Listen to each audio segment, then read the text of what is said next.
everyone. This is Donna, and this is Chapter 2 of Endgame. The British media slam this book from the beginning. And now, as I'm reading Chapter 2, I'm asking myself, has anyone who is criticizing this book actually read it? You know, there's something about being teachable. And the way that the British media and the royal family are treating this book, they're not even interested in what Omid is saying. I'm going to give an example.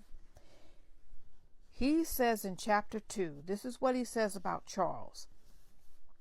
Charles has long championed a slimmed-down monarchy, one that is more modern, agile, and more importantly, for a public that helps foot the royal bill, cost effective. More than just trimming the fat, the king, who, as the Prince of Wales, was known for his compassionate activism and progressive thinking, even if some of it resulted in his reputation as a busybody, has stressed to aides that he wants his vision of a modern monarchy to be more palatable to younger generations. Where his mother brought a brisk, stately detachment, Charles has spoken about wanting a warmer touch. Perhaps he has learned some lessons from the late Princess Diana, Queen of People's Hearts, both in the tragedy of her life and the genuine value of her work. Or maybe his vision was simply born of frustration from a life following the rules and abiding by the way things have always been. A rigid code for living and working as a royal that led to countless struggles with his family, the institution, and the public. Or maybe this is just a way of channeling the passion he brought to his service as the Prince of Wales, his dedication to the environment, his desire to unite religions through interfaith initiatives, and his championing of organic farming into the smaller window he'll serve as king. Now, he also talks about how the king started out successfully, but then less than 12 weeks later, we remember that the Ngozi Fulani and Lady Susan Hussey had their little run-in at Buckingham Palace.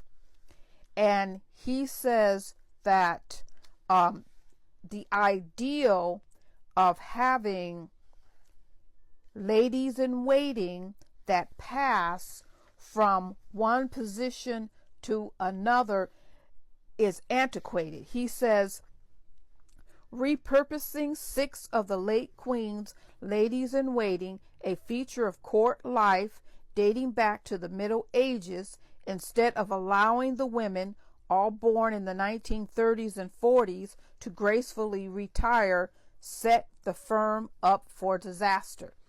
Why should anyone be upset about this statement? You just have to ask yourself. He goes on to say, Charles may have a vision for a modern